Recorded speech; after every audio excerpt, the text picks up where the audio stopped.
The airport buzzed with the energy of travelers rushing through security, announcements echoing overhead, and the aroma of freshly brewed coffee filling the air. The excitement of new journeys was palpable as people hurried toward their gates.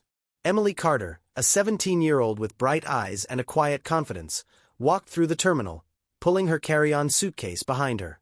This was her first time flying first class, a surprise gift from her father, Robert Carter, in recognition of her hard work throughout the school year. The thought of sitting in a spacious seat, enjoying gourmet meals, and experiencing a level of luxury she had only dreamed of made her heart race with excitement. Her phone vibrated with a message from her father. "Enjoy your flight, sweetheart. You deserve it." Emily smiled, feeling a surge of pride, as she stepped toward the boarding gate. Little did she know, her excitement would soon turn into an unexpected challenge. As she entered the first-class cabin, a flight attendant, Ms. Harper, immediately stopped her. "Excuse me, are you sure you're in the right section?" Ms. Harper asked, barely glancing at Emily's boarding pass before crossing her arms. Emily hesitated but quickly composed herself and held out her ticket. "Yes, I'm in seat 2A. My dad bought this ticket for me." Ms. Harper's lips curled slightly in doubt. "Your father bought it? Let me check with the gate agent to confirm."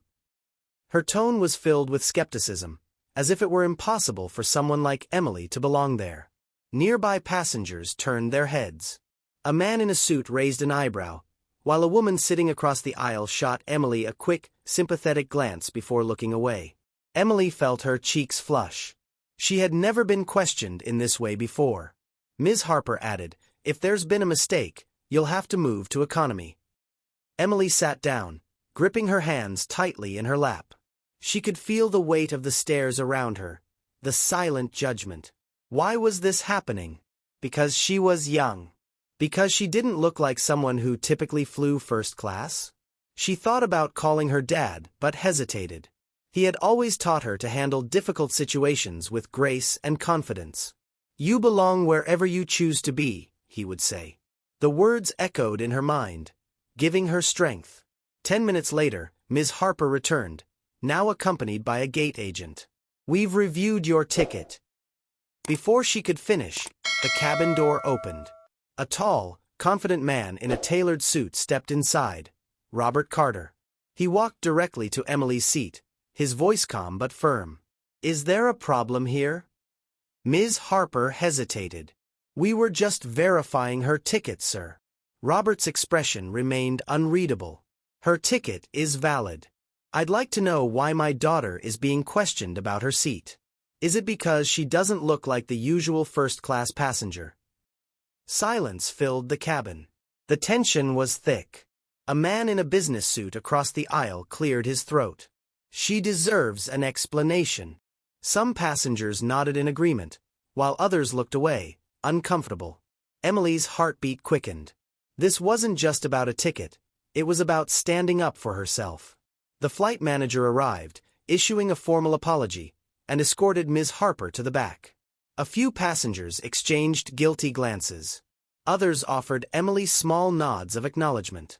As the plane ascended, an older woman seated next to Emily gently placed a hand on her arm. "You handled that well, dear.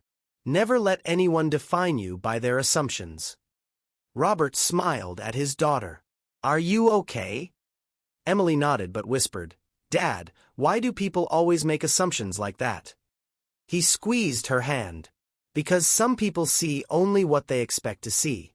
But today, they learned that assumptions have consequences. More importantly, you showed them grace under pressure." A man seated ahead turned and spoke softly, "I'm sorry. We should have spoken up sooner." A different flight attendant approached, setting a glass of sparkling water on Emily's tray. "With our sincerest apologies." Emily glanced at her father, who nodded in approval. She sipped the water, letting the moment sink in. The true victory wasn't just keeping her first-class seat, it was proving that she belonged there in the first place. Outside the window, the clouds drifted past. Today, Emily had learned something invaluable. I belong wherever I choose to be, and no one has the right to tell me otherwise. The plane soared toward its destination, but Emily knew she had traveled much further. beyond prejudice, beyond doubt, and into a future where she would never let anyone define her place in the world again.